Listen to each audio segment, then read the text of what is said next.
we want to have that high touch experience. It's actually my favorite part of the job is getting to meet all of the people who are impacted by Dutch testing. Welcome to the Dutch Podcast, where we dive deep into the science of hormones, wellness, and personalized healthcare.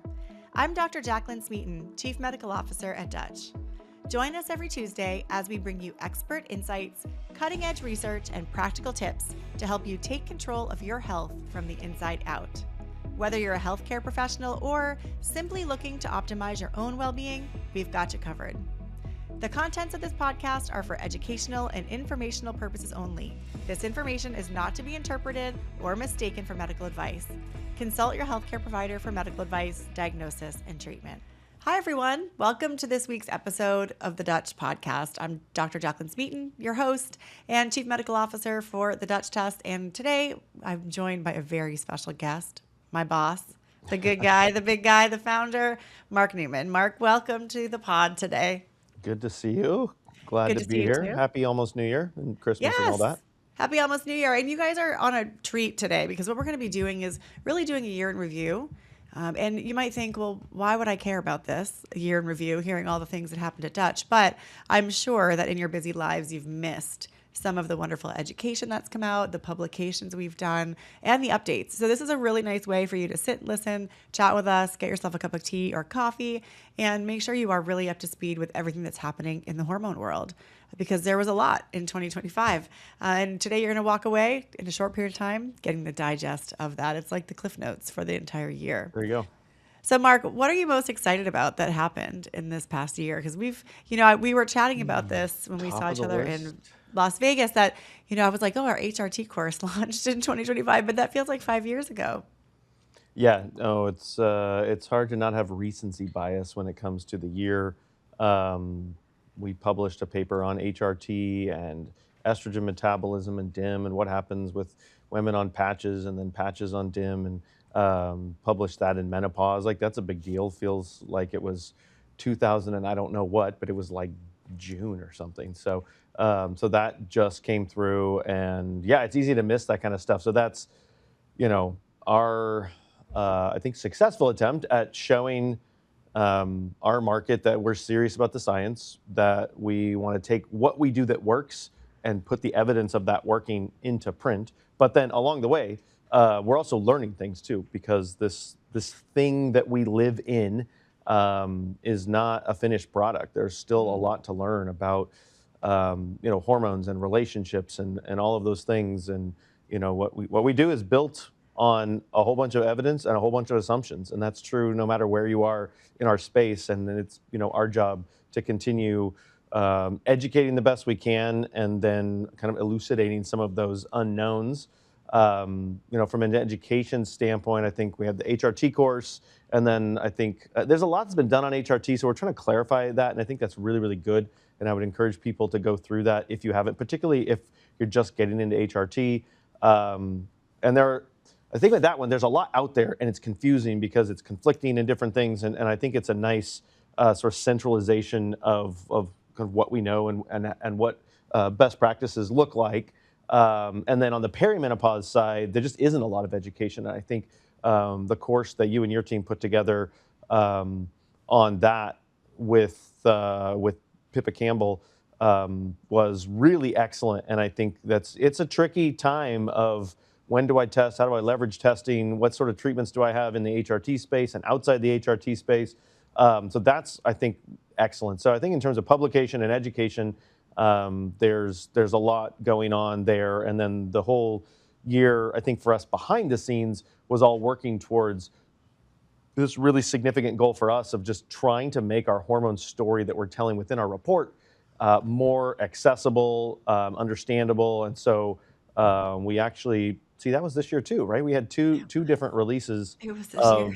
of the report. One was sort of a setup for what happened in October, because we didn't want too many changes and too many pivots to hit people at once.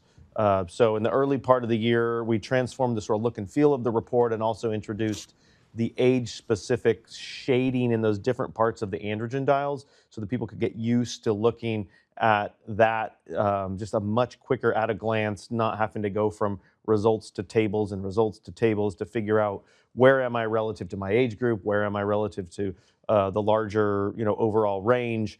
So we tried to let that sort of settle in people's minds before we did the main thing that we wanted to do, which was transform. I think the big thing was to transform what used to be a highlight. This was, I think, Dr. Smith who put it this way, and I thought that she captured it well, to say that we transformed the front page from a highlight page to a true summary page. And I think as a highlight page, as I looked at our report, say a year ago, I wouldn't be comfortable looking at any report without looking at least 4 or 5 pages. I want that 5-alpha androstenediol because we've seen that the literature has really emerged that this is a really powerful marker for looking at sort of androgenic impact.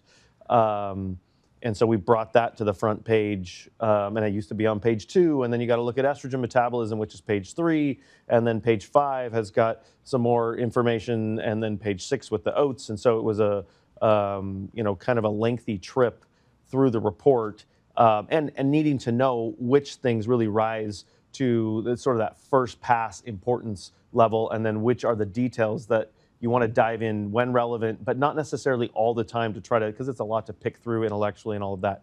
So, and I think from the feedback we've gotten so far, I think we did a good job of making that that first page something where you can sit with it. And I think the way I describe it is, for most patients, you can tell the story right from that front page and figure out where intervention is going to come and why. And then for some of those areas that need a little bit more nuance, then you can dig into the rest of the report, either because it's relevant or because you're a nerdy hormone person like we are, and you just like to get into the hairy details. So, so education, publication, and then this report transformation, I think for me have been the 3 sort of highlights of 2025.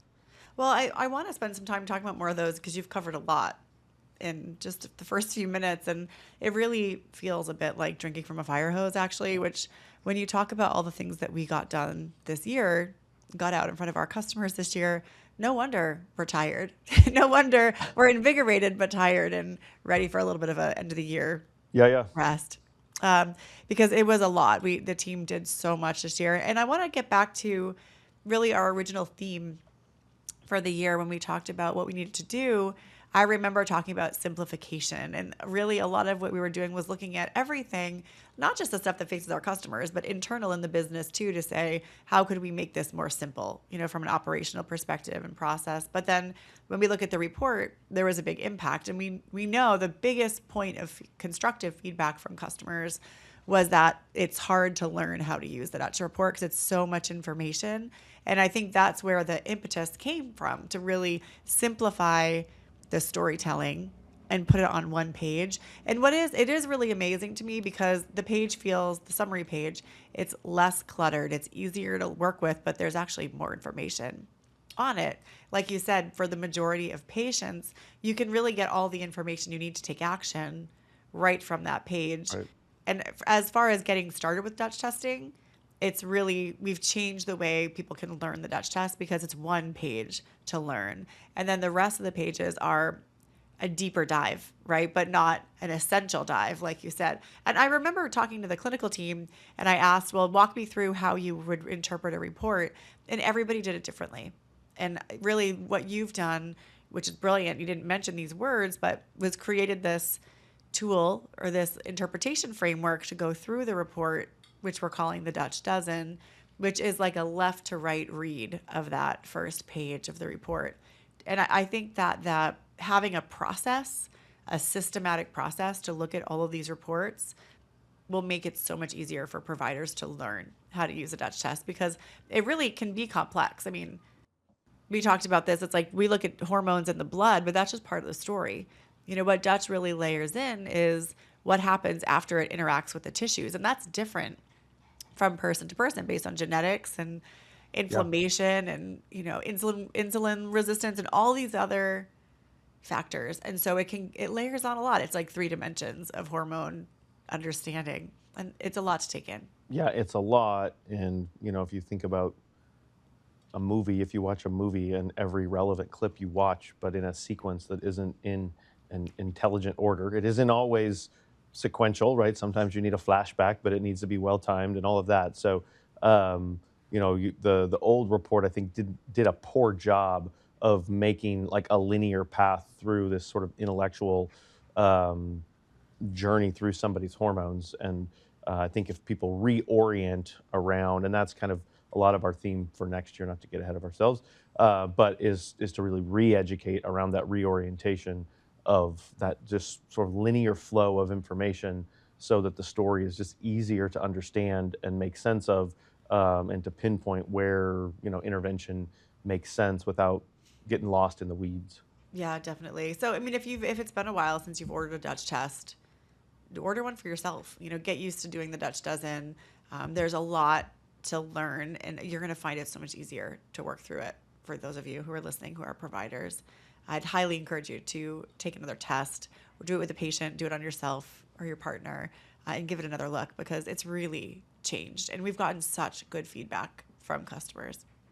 Yeah, yeah. I mean, we're a service industry, and I think this was a big step for us in just serving our people better to make their job easier, because, we know what we do is complex, and it's also only one piece of what's going on with the patient. They're wanting a window into, other markers and gut and all of these things. And so it's an attractive thing to have comprehensive testing, but if it isn't done in a way that's, easy to digest, then it can be counterproductive, sometimes, just because it's an inefficient process. And we're trying to make that better. I think the report has really done that. And then I think for some people, as you said, just trying it again and reorienting around that sort of linear flow of hormone production and metabolism of the estrogen, androgen, cortisol, sort of in that sequence, following that Dutch dozen, those 12 elements that are really, I think, the key elements to understanding a patient's hormone picture. I think it's a good framework, and I'm excited to get it out in front of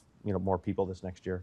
Definitely. Well, we've got a lot of resources on that, and we will link to our favorites in the show notes. We have some recorded webinars. We have a couple podcasts we did with Dr. Jones where we talked about some elements, and you actually walk through that interpretation framework. So check out the show notes if you want to link to those and learn more about that topic and really reorient yourself to kind of the new Dutch. With the report, we also put out new packaging, new branding, Right. and for patients, we've put out really fabulous, like literally Hollywood produced instruction videos, and that was a really fun project for our team to work on as well.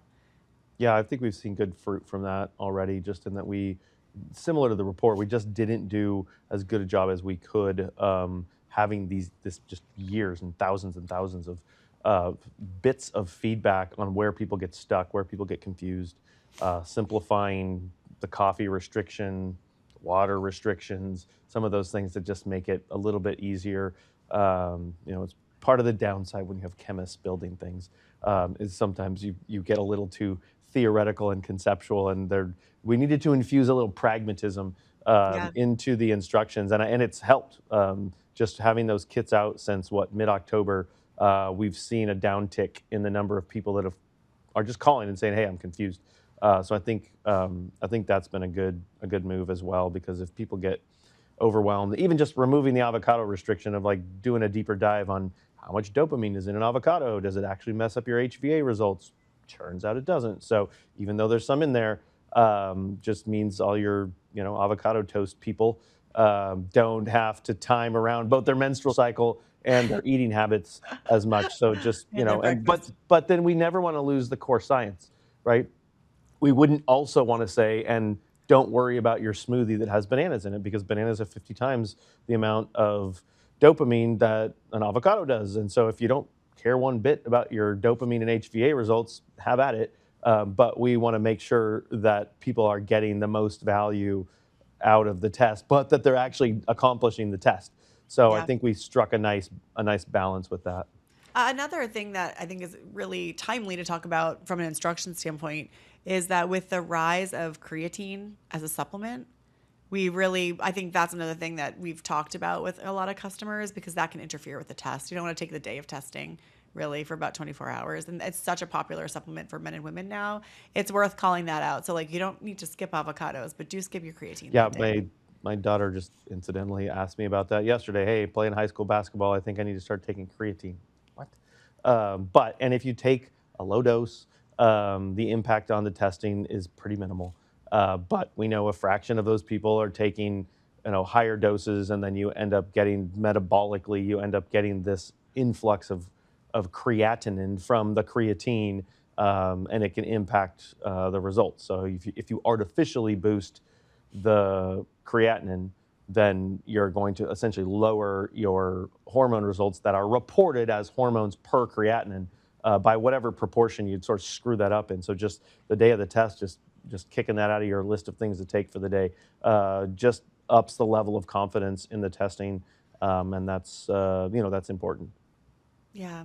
I want to shift, and we talked a bit about some of the research that we put out, but we had 3 big publications this year, which for really a small company that's doing the amount of business we're doing and a small research team, that's a lot. We've had a really productive year on the research side. I want to take a few minutes to highlight that. So we've had 3 peer-reviewed publications. The first was actually November of last year, where we looked at the impact of DIM on estrogen metabolism in cycling females. So that was just before we hit 2025. Do you want to share a bit about that paper? Yeah, and that one we isolated. Was it just premenopausal women? It was women not on therapy. I can't remember if it included. It was premenopausal. That first one. Postmenopausal, but yeah. So for the Yep. premenopausal woman, what is it doing? And so that was an interesting look at both the metabolic shift of opening up that 2-hydroxylation pathway, which we know that's the whole cruciferous vegetables, and part of their benefit is, you eat your indole 3-carbinol, your gut turns it into diindole methane, and that just upregulates that sort of estrogen evacuation channel down the 2-hydroxy pathway, which, as we showed, pulls down those parent estrogens. So that's one impact. And then, of course, we know that that pathway is considered protective in terms of the impact that both the 2-hydroxy have as well as the 2-methoxy. So just pushing more down that channel.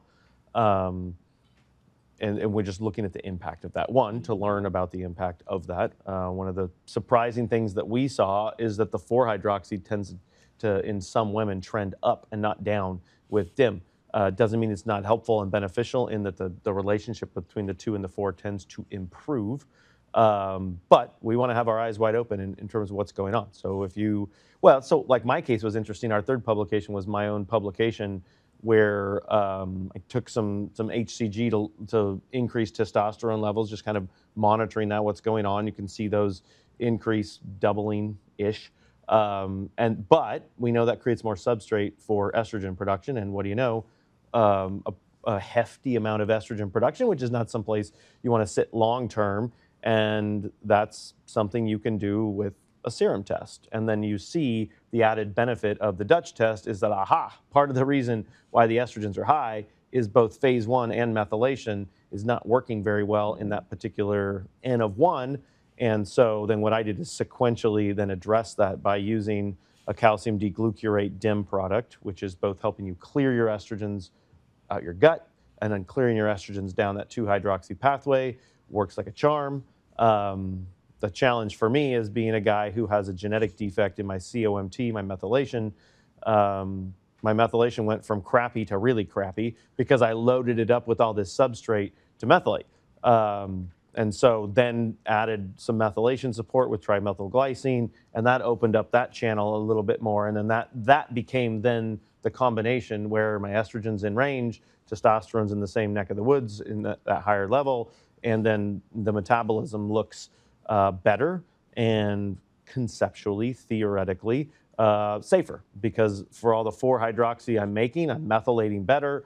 I've got the more protective 2-hydroxylation, and I just don't have an abundance of estrogen, which, listening to lectures, it's interesting how much harm you can do by having not enough estrogen, even in a man. So you don't want to just hammer it with an aromatase inhibitor. Not that those aren't useful, but overdoing that can be problematic as well. And so getting those back into range to be sort of proportionate to the testosterone, and then having proper phase 1 and methylation, that we published that in, what was the journal? I forget the name of the journal, but It was an Integrative Medicine Clinicians Journal, IMCJ. yeah, so just a simple little case study publication, but it just shows the utility of the testing in doing, kind of the things you see in practice with altering hormones, altering hormone metabolism, and just the value of looking at that broader story. Yeah, I mean, that's exactly it. And when you summarize the value of that paper, it's such a different take 'cause it's only an N of one. It's a case study. But I think it really demonstrates is the clinician process and the thought process. And when you have a patient that comes in and you order Dutch test, the insights that you can get from it, and then you would make a change and then you retest. And then you might find a different problem and you make a change. And really how you can utilize the testing to optimize patient care and hormone balance. I just thought that was a really nice, thank you for giving us that data, by the way, being willing, because we were like, let's publish this, when you just were sharing a little bit about your own studies, your own Dutch testing, and our PhD researcher and I got pretty and when you excited have about that. access to it yourself, you can do it differently. That's helpful educationally. Yeah. Because if I was a real patient, I would have seen initially that phase 1 metabolism is poor and methylation is poor, and I would have helped both. But instead, because we like to play around with this kind of stuff, we address one, see the change and the change, so better, worse, and then address that second layer that got even worse with a separate intervention, and just kind of helps to show and highlight the utility of the test. So that's what we call fun around here. If you're the chemist, nerdy, analytical type. So Yeah, I almost wore my probably favorite thing that I acquired in 2025, which is my Hormone nerd sweatshirt. I almost wore it today because I'm like, I don't know if I can wear a hoodie on the pod, but it is so great. And it's absolutely, we are all hormone nerds, and our clinical team got little Hormone nerd sweatshirts. They're pretty awesome. Yeah, those are fun. The Dutch doc teams are pretty great. We'll be right back with more. If you're already running Dutch tests in your practice or thinking about it, there's never been a better time to become an official Dutch provider. Why? Because we go beyond lab testing. Our provider community gets exclusive access to clinical education, in-depth report interpretation training, monthly case reviews, and one-on-one clinical support. Whether you're just getting started or looking to sharpen your functional hormone expertise, we give you the tools to grow. Join thousands of providers already making a difference. Visit DutchTest.com today. Welcome back to the Dutch Podcast. The other paper we published was in Menopause, a really exciting journal to have our second publication in. You and I published in July this summer on DIM in postmenopausal females who are also on estrogen patch therapy. That's really interesting because you would think, one thing that was a surprise to me was just how many women we had in that study, because there were a lot of women who are on the patch. We had about 1,500 women who were on an estrogen patch and concurrently on DIM, which that's a pretty large number given that we know DIM lowers total estradiol. And that, but there is a utility and a value in some women to adding that therapy and combining them. And at the same time, you have to consider that adding the DIM, if you want to improve estrogen metabolism, will affect total estrogen levels. And we did see that in the study. So you have to be thinking about whether the dose needs to be adjusted to account for the fact that you may lose some additional estradiol through the estrogen metabolism pathways.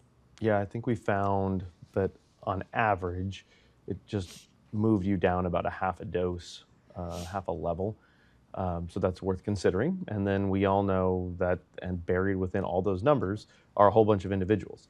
So that's not true of everybody. And some people need a little more, some people don't need it at all. And we don't really promote we don't technically promote any supplements, but don't promote just indiscriminate use of those because, some people already have that sort of heavy 2-hydroxylation pathway where it isn't necessary to aid in that. But we did find that there's an impact on both your parent estrogens and the metabolism patterns when you're taking HRT and something to modulate estrogen metabolism, which was, again, it's twofold. One, we want to learn about it, and two, we want to affirm that what we're doing as a test that is based on conceptual things actually works out the way that we think in real life. And if it doesn't, then we pivot our thinking and we learn as we go, and that's part of science. Definitely. And so those were the ones that were published externally, but we actually had 3 additional big heavy lifting pieces that were internal white paper publications. And so I think these are also, the research, we are working to contribute to the body of hormone research. We know there's a shortage in women's health research out there. We have so much data And we get really excited about being able to share that outwardly, particularly on the functional medicine side when we think about utilizing testing and monitoring and things that are not yet adopted conventionally across the board. But they're the reasons why women are seeking care outside of an OB-GYN office for things like hormone management, because they want that additional information about their body. Now, these white papers covered some really important topics. We did a best practices like estrogen and progesterone therapy on selecting the right therapy and monitoring that therapy. These are not our opinion pieces. These are heavily referenced evidence-based white papers. They were a ton of work. We probably need to talk about them more. And you can get these if you go to dutchtest.com/research. You can get access to these, and we'll make sure we link directly to them in the show notes as well, because these are awesome takeaways. They have a really nice executive summary. So if you don't want to read the whole paper, you can just take the summary. But the thing about these are that if you are wondering, should I do just serum or should I not test at all, which is kind of the standard of care with HRT, or I'm being sold salivary testing and I'm talking to Dutch about urine testing and I'm thinking about maybe doing serum testing. These white papers break down a pretty comprehensive look at the data. And it's really exciting to have this out here in a way that's easy for providers to see and to reference and to share if they get challenged by colleagues or if they get invited by another lab to try their product out. You can take a look at this and see exactly what's out there in published literature and, more importantly, the data that's not there in published literature. Yeah, I mean, I think in an ideal world, we get to question and publish every variable that we're curious about, but the truth of the matter is, I mean, there's a lot of research out there that isn't always necessarily coordinated. Like the debate about whether to use urine, saliva, serum in a particular scenario, that's always been kind of like a hobby of mine, is just cobbling together all of the studies to try to create one cohesive picture, because nobody goes out there and says, hey, how does estrogen impact bone?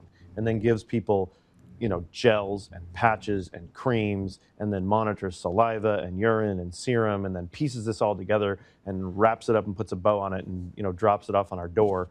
But there are studies on gels and bone and serum and bone, and some have serum levels and some don't, and none have urine and none have saliva. But you can look at other studies where they use the same exact products and report these different things. And then that's why it was so important for us to publish what is the urine pattern with gels, creams, patches at low dose, mid dose, high dose. And then can we overlay this with what we know goes on clinically? And, can we just be transparent about what we're finding, that, if someone takes vaginal progesterone, we know that it works at, 45 milligrams has mixed results, 100 milligrams has solidly positive results, and no lab test in the world has anything to say about what's going on in the endometrium in that scenario. So we want to lay that out for people in terms of what you can lean on in terms of what actually works, and then what has variability at the patient individual level,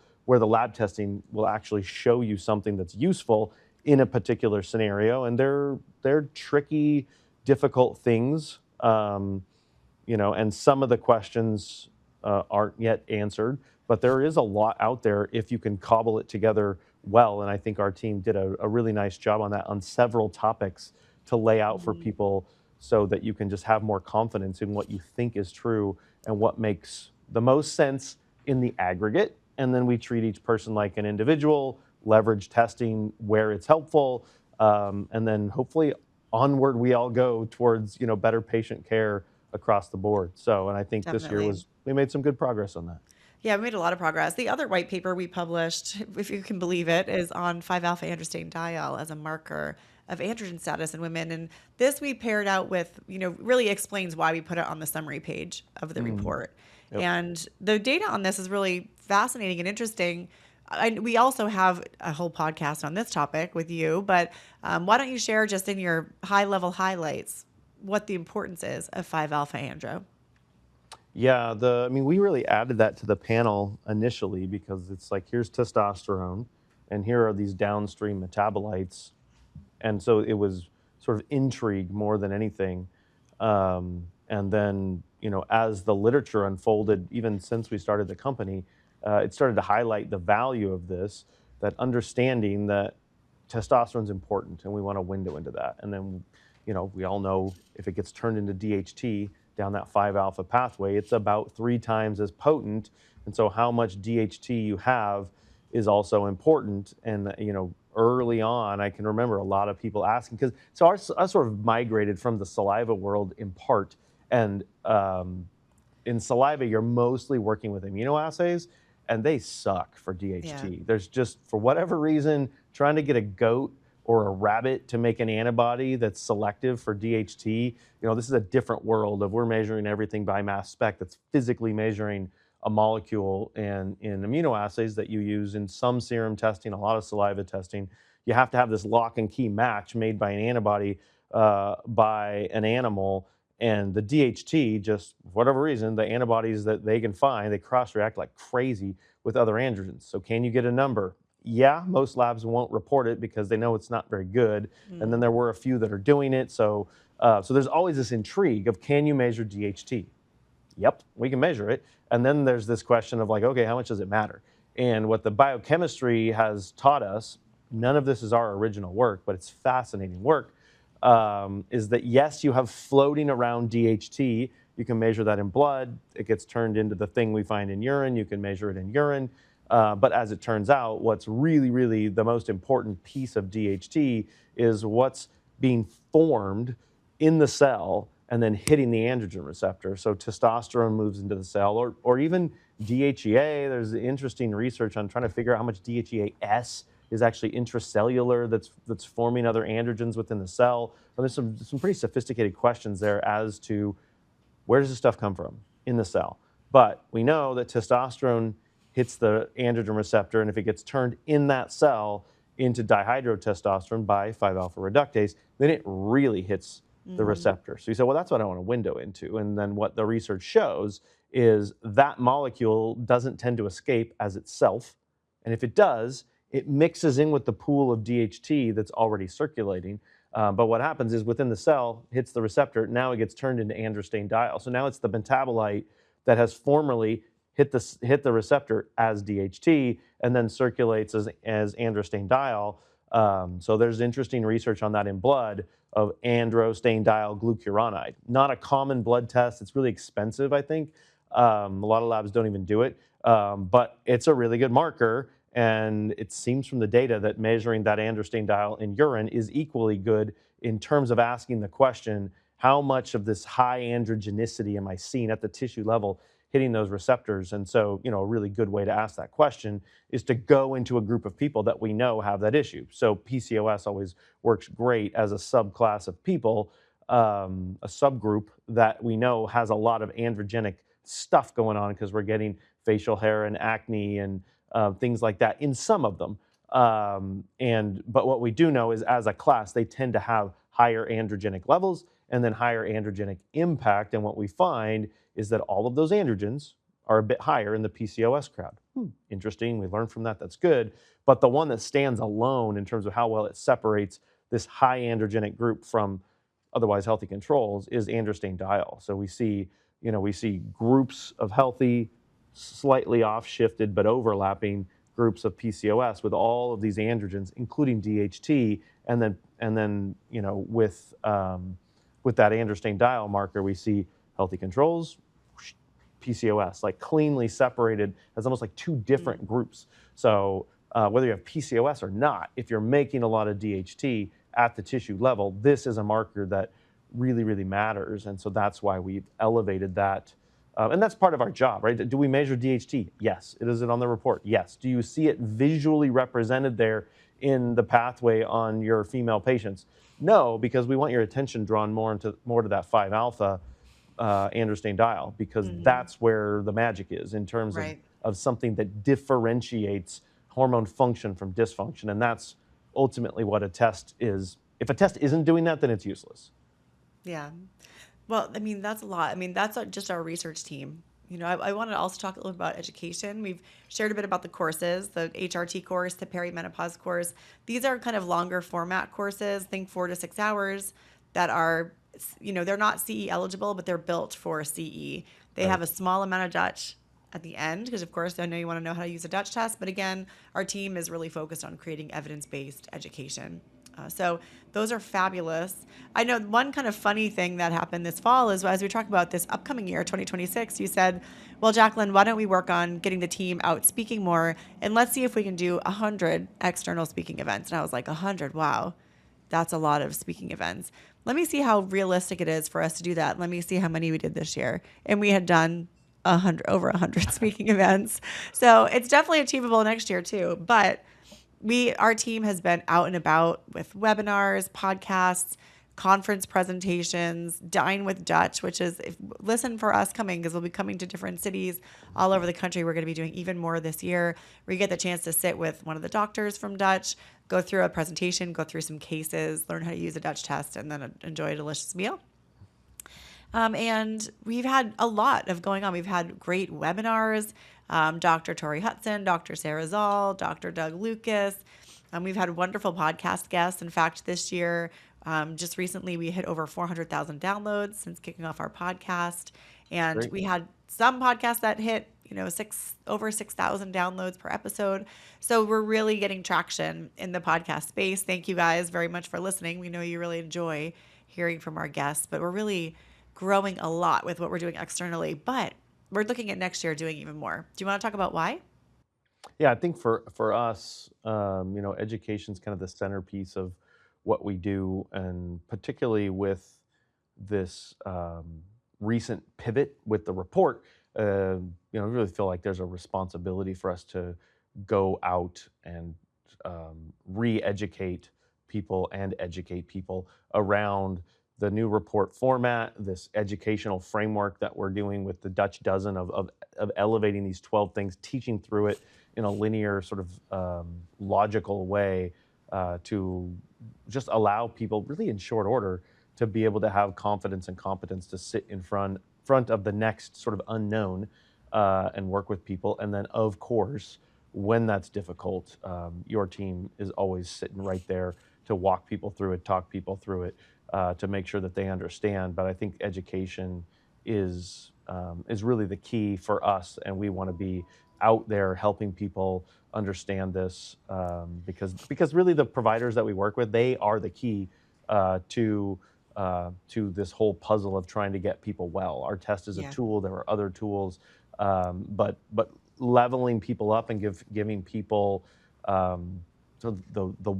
this world to swim around in and learn on just this piece of the story that we tell, I think, really, really well. We want to level people up on that so that they can just do a better job of helping the next patient that sits in front of them. Definitely. And we're going to be doing a lot next year around that. So I think one big thing, we just announced that we're going to be hosting Dutch Fest, which has happened before, but not since COVID, an in-person 2.5-day learning event, deep dive into Dutch. I highly recommend you check this out. You can go to Dutch Fest with an F, DutchFest.com, not DutchTest.com, DutchFest.com to learn more. This will be taking place in Dallas, Texas in mid-March. And it'll be a soup to nuts. If you want to become an expert in Dutch testing, you don't want to miss this. It's 2 days of time. You'll be doing 25 or so cases. You're going to be really going from learning the conditions, learning how to use a Dutch report, and then learning what ingredients and supplements to utilize. And you're going to walk away with a ton of resources on this. I'm really excited about this. And it's also going to be really fun to get the team together, get all of our customers together, or customer people who are interested in Dutch testing, and really spend the weekend immersing ourselves in it. Yeah, it's going to be a lot of fun. I think, there's a lot of hormone education out there of various types and various qualities. And this is going to really focus more on, how do you make sense out of the hormones through the lens of the Dutch test, and then what do you do about it? And we're gonna really do a deep dive on that, and I think send people away with the confidence to just tackle the cases that come at them afterwards. There are lots of wrinkles and nooks and crannies to this subject matter that we're in, and so we're excited to try to take people deeper into that in a way that I think will leave them armed, like ready to go when it comes to all the different types of patients they have out ahead of them. So if you've ever wanted to know what hormone nooks and crannies look like, There you come to go. Dutch Fest. I'm gonna keep that phrase. I love it. We're also going to be diving deeper into science next year and like really leaning into that hard, deeper science in the podcast, of course, our research, our webinars. We know you guys are hungry for more of that hormone learning, and we want to be there to provide it for you. So, our team won't stop making really fabulous content for you to really better understand hormone conditions and how you can treat them from a integrative and functional perspective. Yeah, I mean, I think that's our passion, and I think the way that we're going to do it next year is we really value that information and putting it on a platter for people. But I think the relationship part of that we really want to invest in next year as well, as trying to hop around the country and really be eye to eye with our providers and teaching them and developing relationships with them so that they not only like level up, but also that they have a relationship and a connection with us and with our team, so that when they hit, because no matter where you are in your journey, you're going to hit some cases That's where right. you probably should be on the phone with somebody going like, hold on, this is a little bit of a different wrinkle. What's going on here? And I think that happens with us and them in relationship, and also as we build Mhm. the community of people who really care about this stuff up, that there's help within that group, and then between our experts and the experts out in the field. And so that's going to be a big investment for us next year, is just trying to get out and rub shoulders and sort of talk shop with a lot of the people that care about this stuff and are helping patients every day of the week.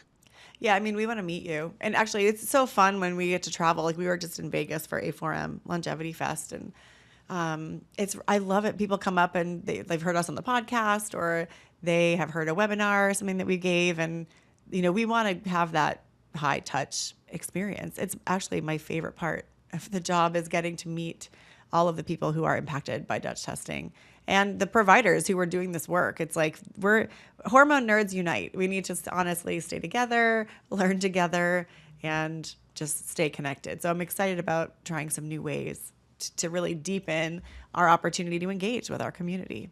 Yeah, absolutely. Next year, we have a lot of things going on. We have a lot of things in the plan, a lot of things being finalized. Do you want to give any highlights of what you're really excited about that you're willing to share with the public today? Sure. I mean, I think you hit on Dutch Fest is definitely something that that's kind of like a central point of where we're going to be, and then to move out from there in terms of just getting out and educating more in a relational way. We're going to be hopping around the country doing some of that. I think we're going to hit hopefully London and Amsterdam as well, to Dublin? try to You're share a Dublin little too? love across the pond too. Yep. And then, as always, publishing and getting data out there. We just completed a study looking at progesterone metabolites and serum levels, and a little more of a sophisticated analysis of that. It's not in print yet. I just had some data roll across my desk, I don't know, yesterday, the day before, looking at trends of, BMI. We've published the trend of BMI and cortisol metabolites, Yeah. and there's some interesting data on how sensitive the estradiol that we measure is to increasing weight and fat, where we know there's a lot of aromatase and inflammation that's converting both testosterone to estradiol. And what's interesting, we're teasing out of that data, is that the E1, the estrone, doesn't scale as much, because you're not only getting more estrogen from the androgens, you're also getting preference to that most potent estrogen. So it's just a random example of the types of things that sits in our research team as we look at pellet data and estrogen data and PCOS data and all of that, and try to decide. Like you said, 3 publications in a year is a lot. It doesn't sound like a lot, but between the statistical analysis and writing of the paper and Editing and the submission the timelines. friendly headache that the review process is with different journals and things, that's we feel a pressure in a good way, and a commitment to taking the things that still need more evidence to undergird them or to clear them up in terms of what these relationships really are. That's not 2026 for us.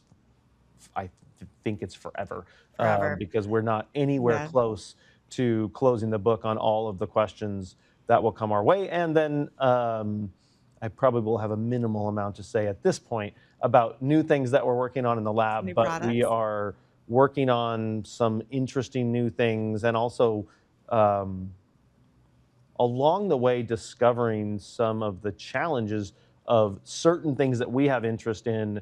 Well, let's just say if you go too fast, you would have problems in terms of how you measure them. And so we're working through some interesting new markers that we want to add to the test to just fill in more of that story. Our commitment is not to testing for health, it's for hormones. We want to tell the hormone story, and there are still other pieces to uncover that in terms of direct measurements and indirect things that impact it, and those types of things. So we will have, if things go according to plan, some new things for people to wrestle with as well that'll fill in some other pieces of the story that I think will be interesting and exciting and add to the mix of things that we are educating about. So we're excited for a lot of that. Well, we're ready for you, Mark. We're ready for your ideas. We're ready for the initiatives to come. And certainly the most amazing thing about our teams is that this year, I think we've probably pushed people harder than we ever have before with a lot of these projects that got done. Some might say we bit off maybe more than we could chew, but we did chew it. We chewed it all. It was digested. It got out. And, this quarter, we've really tried to let the teams recover. I think many would probably say it's still been pretty busy, but what has really been amazing is that the teams that we have really loved it. We love our work. We work hard, and that inspires us to keep working hard because the things that we're putting out are impacting and reaching you guys that are listening. Yeah, we do have a fabulous team, and they've got 2 more weeks of second gear, and then we're going to get back after it in terms of some of the things that have been brewing that we want to bring to our people that just help them do what they do better. So it's a great partnership, and at the end of the day, it's not about us or our providers. It's about taking individual cases of people's lives that are that just aren't well, and helping them get on a journey back to the version of themselves that they want to be, and that's really I think the fuel for our group that keeps people going is knowing when that happens. And for those of you out there that are sort of the tip of the spear on that, we love when we hear from you in terms of a particular case where what we've done and what you've done with that information has been able to be a real pivot point in someone's life. So we appreciate the partnership that we have with our providers. Yeah, and I think when it comes to relationship, no one is having a bigger impact than the people who are working with their patients. And I actually want to just call, this really came to mind for me. We were starting to share some of the social from our podcast episode with Dr. Maggie Beeson, who's been in practice for 36 years in small town Montana. She's a naturopathic physician, a real mover and shaker. She's been here through kind of the changes and iterations that have happened from functional medicine to mind-body medicine, functional medicine, longevity medicine. And one thing that was really impactful that she spoke about was that it's kind of like what's old is new again. That right now, so few people actually have a relationship with their doctors. They're doing online telemedicine or an urgent care center to kind of get their acute needs met. But that when you're really looking to restore health, you need a trusted partner. And so just honoring that for all of those of you who are in that role with your patients, we want to support that. I think that's where things are going to be headed in 2026, not just at Dutch, but I think generally that craving to kind of rekindle relationships. And our patients need it more than ever too. Yeah, I mean, my hope is that we are a trusted partner with those providers who are then in turn trusted partners with the individual people whose lives are getting better through the use of our testing, but also through the other pieces of the puzzle that those providers have to put together. And the more we can help people do that well, then we just makes us thrilled to be in the position we're in to be a part of that journey with people. Definitely. Well, Mark, I'm really grateful that you joined me today. Thank you for making the time before we kick off into the new year. And to all of you listening, we really appreciate your support. Be sure to like and follow us on social and wherever you're streaming your podcast app. Your support of Dutch really means a huge amount to us. So thank you so much. And here's to a really productive, wonderful 2026 for each of you, for the team at Dutch, and of course for your patients. Take care. Thanks for joining us on the Dutch Podcast. Join us every Tuesday for new conversations with leading functional health experts. If you like what you've heard, be sure to like, follow, and subscribe wherever you get your podcasts.